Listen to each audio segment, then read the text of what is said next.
एक बार अंग्रेज निरीक्षक विद्यालय में आने वाला था,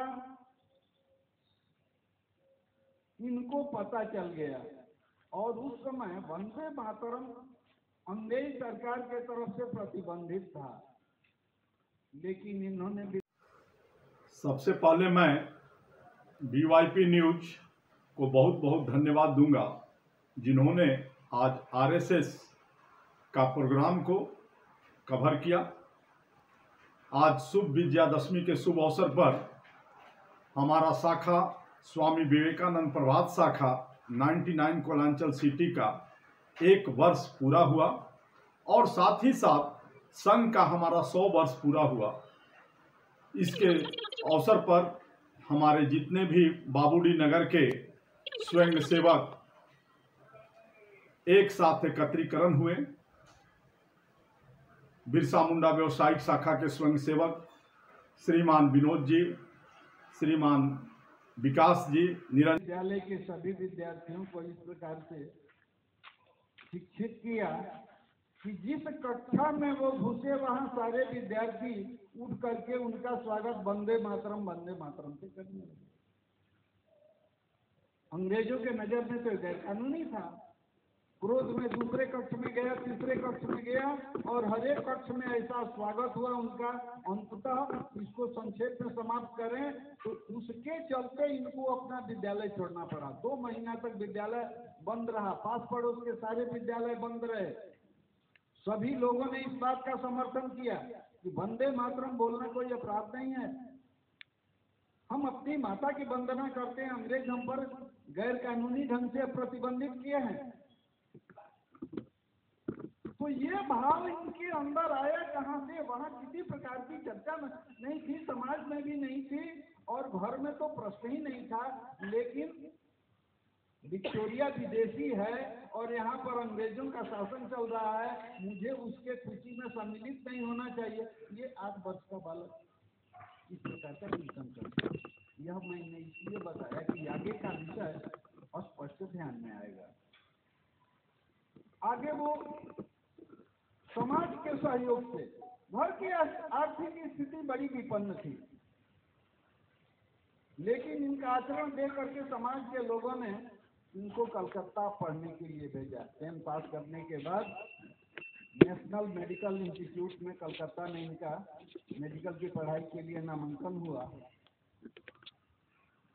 देश के पश्चिम भाग के रहने वाले और पूर्वी भाग में इतना खर्च उठा करके घर में वो सामर्थ्य नहीं था, क्योंकि घर की स्थिति ऐसी थी कि प्रतिदिन लगभग एकादशी ही होती थी, पूजा पाठ का ही सहारा था घर में आर्थिक व्यवस्था के लिए।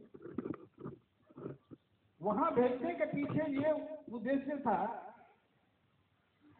कि बंगाल क्रांतिकारियों का उस समय गढ़ था, वहां रह करके वो कुछ सीखेंगे और फिर यहाँ के युवकों को प्रशिक्षित करेंगे। 4 साल अध्ययन करते करते ये क्रांतिकारियों के काफी नजदीक हुए और बीच बीच में जो आवश्यकता पड़ती थी तो इन्हीं पर सौंपा जाता था काम। किसी को सुरक्षित स्थान में ठहराना है या कहीं से गोला बारूद या हथियार इधर से उधर ले जाना है, तो ये इतने विश्वस्त बन गए थे कि इन्हीं पर ये काम सौंपा जाता था। पढ़ाई समाप्त हुई, नागपुर आए, लेकिन इस बीच जो बात इनके ध्यान में आई तो वो ये था कि हम इस मार्ग से अंग्रेज सरकार का कुछ नुकसान कर सकते हैं, उनके खजाने लूट सकते हैं, कुछ अंग्रेजों की हत्या कर सकते हैं, लेकिन मेरा उद्देश्य जो है भारत माता को स्वतंत्र कराना, ये इस मार्ग से पूरा नहीं। क्योंकि देश को स्वतंत्र कराने के लिए जन भागीदारी की आवश्यकता है, संपूर्ण जनता को इसमें लगना पड़ेगा और यह मार्ग इतना कठिन है, या तो अंग्रेजों की गोली अथवा न्यायालय द्वारा फांसी। तो यह मार्ग इतना कठिन है कि इसमें जनसाधारण का संपूर्ण सहभाग संभव नहीं। आगे इन्होंने देखा कि कांग्रेस जो है, कांग्रेस की स्थापना हो चुकी थी और कांग्रेस की स्थापना कब हुई, कैसे हुई, अपने ध्यान में आएगा। 1857 का जो विद्रोह हुआ था असफल तो हुआ, मंगल पांडे नाम के सिपाही के उत्तेजना के कारण यह असफल हुआ, अन्यथा योजना जो थी 1857 में देश स्वतंत्र हो गया रहता और वो स्वतंत्रता चाहिए। और अंत में कांग्रेस छोड़ने के बाद अथवा संभवतः कांग्रेस में रहते रहते अंग्रेजों के खिलाफ एक आयोजन हुआ और उसमें इनका जो भाषण हुआ उससे अंग्रेज चिंतित हुए, ये अरेस्ट हुए, केस चला और कोर्ट में, और इनको 1 साल की सजा हुई। और सजा का कारण अंग्रेज ये लिखा कि मैदान में जो भाषण ये दिया था, बचाव में दिया गया भाषण और भी आपराधिक है। इन्होंने कोर्ट में सीधा पूछा कि आप हम पर केस चलाने वाले हैं कौन? आप हम पर, हमारे देश पर शासन करने वाले कौन हैं? हम इंग्लैंड पर शासन करने जाएं, आपको स्वीकार है क्या? हम आपके शासन को मानते ही नहीं। यह हमारा देश है और हमारे देश के लोग हमारे देश पर शासन करेंगे। इससे इनकी प्रकृति ध्यान में आती, किस प्रकृति के थे। लेकिन कांग्रेस में रहते रहते इनको अनुभव में आया कि देश स्वतंत्र हो जाएगा, इसमें कहीं कोई दुविधा नहीं है, लेकिन देश सदैव स्वतंत्र ही रहेगा, इसकी कोई गारंटी नहीं है। और जिस चरित्र के लोग यहाँ काम कर रहे हैं, देश स्वतंत्र होने के बाद यही राष्ट्रपति, प्रधानमंत्री, राज्यपाल और राष्ट्रपति बनने वाले हैं, तो देश की जनता को जो अपेक्षा है कि स्वतंत्र होने के बाद हमको जो सुख मिलेगा, उसकी गारंटी इनके हाथों से नहीं है। इसलिए एक अलग मार्ग बनाना होगा। और तब 1925 में विजयादशमी के दिन स्वयं जाते थे, 2 बाल्टी पानी लिए, झाड़ू लिए, कुदाल लिए और स्वयं झाड़ू लगाया, कुदाल से मिट्टी इधर उधर किया, ईंट बटोरा, पानी छिड़का।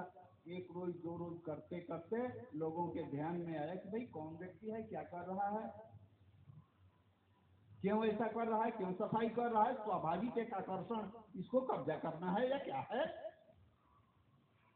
धीरे धीरे जो करीब आए उनको लेकर के वो खेल खिलाना शुरू किए और इस प्रकार से संघ की स्थापना हुई। और खेल खेल में आज इस स्थिति में संघ पहुंचा है।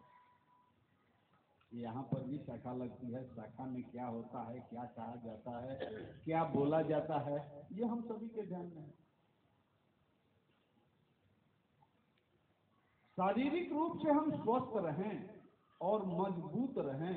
डॉक्टर साहब स्वयं ही बहुत मजबूत शरीर के स्वामी थे। मुकदर घुमाना, व्यायामशाला में जाना, प्रार्थना में जो हम लोग कुछ श्लोक बोलते हैं तो भगवान से हम शक्ति मांगते हैं, क्योंकि शारीरिक शक्ति का अपना महत्व है। जिसका शरीर कमजोर है वो नाजायज 10 बातें भी सह के चुप रह जाता है, क्योंकि उसके अंदर दम नहीं है। शारीरिक शक्ति हमें हिम्मत और साहस प्रदान करती है कुछ भी करने के लिए। इसलिए उनका इसमें जोर था कि हमारा शरीर स्वस्थ रहना चाहिए, मजबूत रहना चाहिए, और इसलिए 40 मिनट समय हम शरीर को स्वस्थ बनाने के लिए हम देते हैं। आगे संघ की स्थापना हो गई। करना क्या है, यहाँ तो खेल खेलने लोग, सही बात मनमानी है तो हमको शक्ति का संचय करना होगा, हमको इतना शक्तिशाली बनना होगा कि हमारी बात मानने के लिए वो बाध्य हो जाए। कभी आपने नहीं सुना होगा कि संघ ने हथियार उठाया। संघ हथियार नहीं उठाता, शक्ति संचय करती है। देर आक्रमण न भी करे तो लोग किनारे से निकल जाते। पता होता है कि उसके साथ टकराएंगे तो जीवित नहीं बचेंगे। संगठनात्मक रूप से अपने को इतना शक्तिशाली। अभी हम सभी पेपर पढ़ते हैं, पेपर में आया था कुछ जगहों का जो पंडाल बना है उसमें ईसा मसीह के भी चित्र बने हैं। ऐसे ऐसे उसके ऊपर क्रॉस बना है। ये कौन लोग हैं? अपने ही बंधु हैं। जो दुर्गा पूजा समिति में होंगे वो अपने ही बंधु हैं। विपरीत विचारधारा है, लेकिन उनको भी हमें साथ लेना है। वो भी हमारे अपने हैं, ऐसा संग मानता है। कभी न कभी उनके मन में परिवर्तन होगा, कभी न कभी उनको ये आभास होगा कि हम जो कर रहे हैं स्वार्थ में कर रहे हैं, गलत कर रहे हैं। और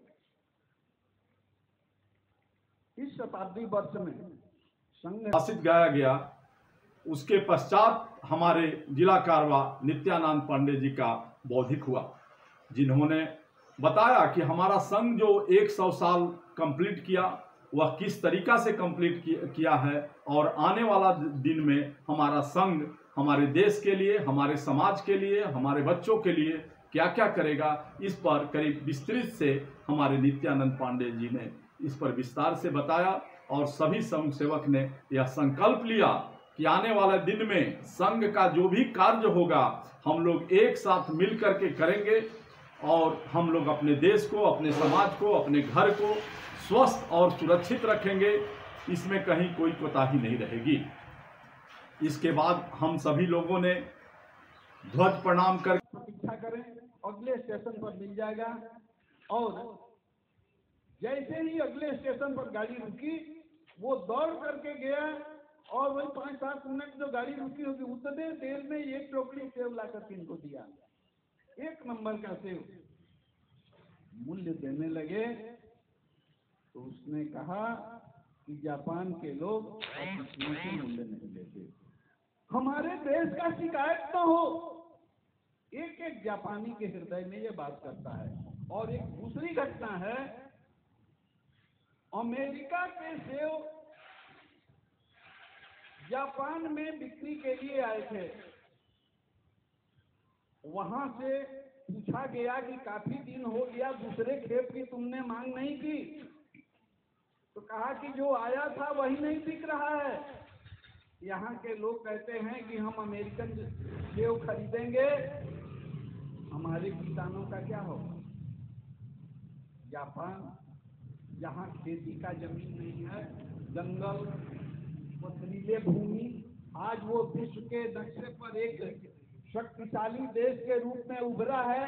तो इस भक्ति के कारण, ऐसा भक्ति हमारे अंदर हो तो दुनिया का कोई भी ताकत हमको डिगा नहीं सकता। और यही कार्य करने का प्रयास संघ कर रहा है। लेकिन अभी तक जो हुआ वो शाखा के साथ हुआ, शाखा में हुआ। और अब इस वर्ष संघ ने 5 निर्णय अपना लिए हैं। 5 मंत्र के द्वारा हम समाज में जाने वाले हैं। सामाजिक विषयों को भी ध्यान में अपने लाना, जैसे पर्यावरण है, पर्यावरण का चिंतन करना, पर्यावरण प्रदूषण से अतिवृष्टि, अनावृष्टि, भूस्खलन, बाढ़, तूफान विश्व पैमाने पर होता है। ऐसा नहीं कि धनबाद में होता है अथवा भारत में होता है। इसकी चिंता हम सभी को करनी चाहिए। पर्यावरण प्रदूषित न हो, इसका खामियाजा हम सभी को भुगतना पड़ता है। और मान लीजिए कि हम बच गए, भूस्खलन मेरे यहाँ नहीं हुआ, बादल मेरे यहाँ नहीं फटा, लेकिन जहाँ हुआ, जहाँ बादल फटा, वो पराए हैं क्या? वो भी अपने हैं।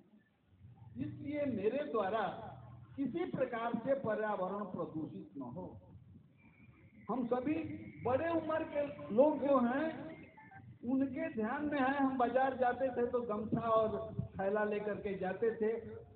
पहले हम भी नमक खरीदते थे, गमछा में बांधते थे, मिर्चा लेते थे, हल्दी लेते थे, साग सब्जी लेते थे, गमछा में बांधते, थैला में रख करके लेकर जाते थे।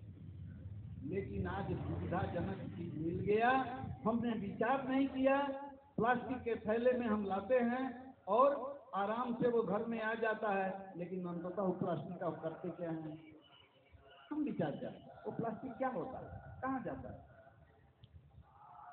कहीं ना कहीं इस भूमि पर ही पड़ता है, नाली में जाता है, नदियों में जाता है, जल को प्रदूषित करता है, मिट्टी को प्रदूषित करता है। उसका दुष्परिणाम कोई विदेशी भोगता है क्या? वो सब हम ही लोगों को भोगना पड़ता है। दूसरा विषय है कुटुंब प्रबोधन। हम लोग अपने होश में बचपन में इतने अनाथ आश्रम और वृद्धाश्रम नहीं सुने होंगे। रंजन जी, शैलेश जी एवं 50 की संख्या में हमारे साथ में उपस्थित हुए।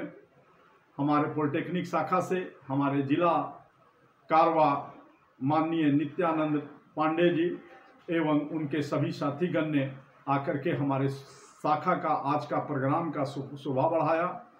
स्वामी विवेकानंद प्रभात शाखा की 99 कोलांचल सिटी के सभी स्वयंकों ने पूर्ण गणवेश में इस कार्यक्रम में भाग लिया और साथ ही साथ 99 कोलांचल सिटी के जितने सम्मानित निवासीगण इस प्रोग्राम में आकर के सबसे पहले इस प्रोग्राम में शस्त्र पूजन का आयोजन किया गया। उसके बाद एकल गीत, सामूहिक गीत गाया गया। सुबह जो अपना मिलना चाहिए। इसके अलावे कुछ और बातें हैं। समरसता, समरसता क्या है? लाख हम शिक्षित हो गए, ऊंचे पदों पर पहुंच गए, लेकिन मन का कचरा गया नहीं। जानने के बाद भी कि सब में एक ही ईश्वर का वास है, हम अपने पड़ोस में छोटा और बड़ा का भाव रखते हैं। नौकरी में है तो भी छोटा और बड़ा का भाव रखते हैं। ये मजदूर है, हम अधिकारी हैं, मैं बड़ा व्यापारी हूँ, मैं उद्योगपति हूँ, और ये वर्कर है। दोनों एक साथ बैठ के जलपान नहीं करेंगे, दोनों एक साथ एक होटल में नहीं जाएंगे। ईश्वर में भी भेदभाव,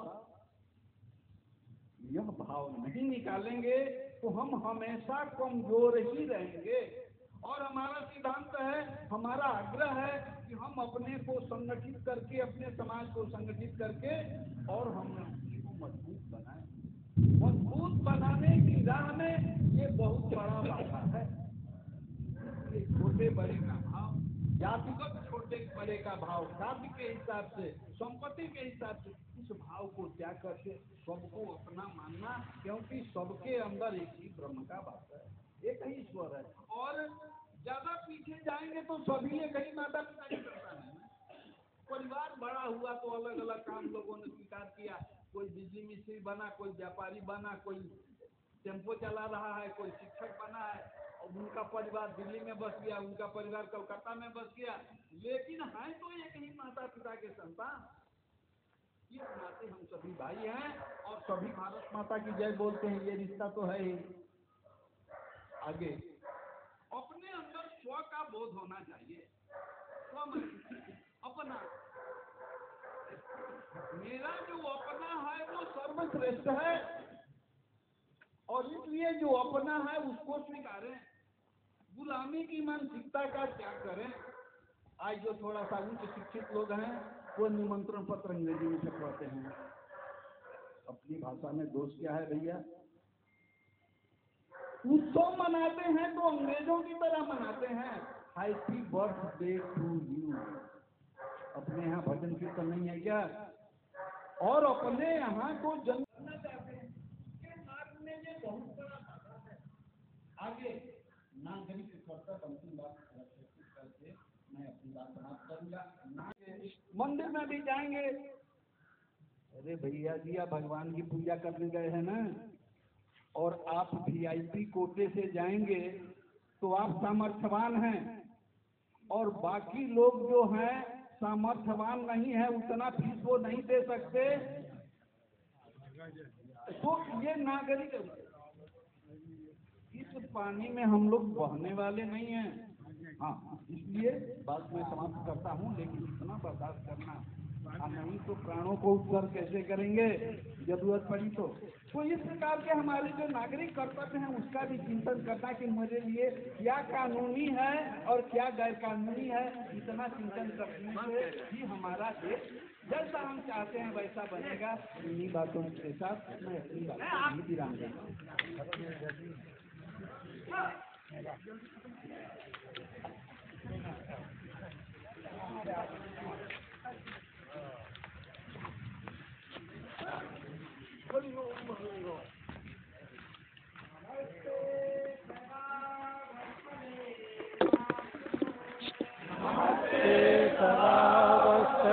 मातृभूमि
करके प्रार्थना किए और प्रार्थना के बाद संघ के तरफ से society 99 Kolanchal city Swami Vivekananda society के तरफ से जलपान का व्यवस्था किया गया था और सभी स्वयंसेवक एक साथ बैठ करके जलपान किए।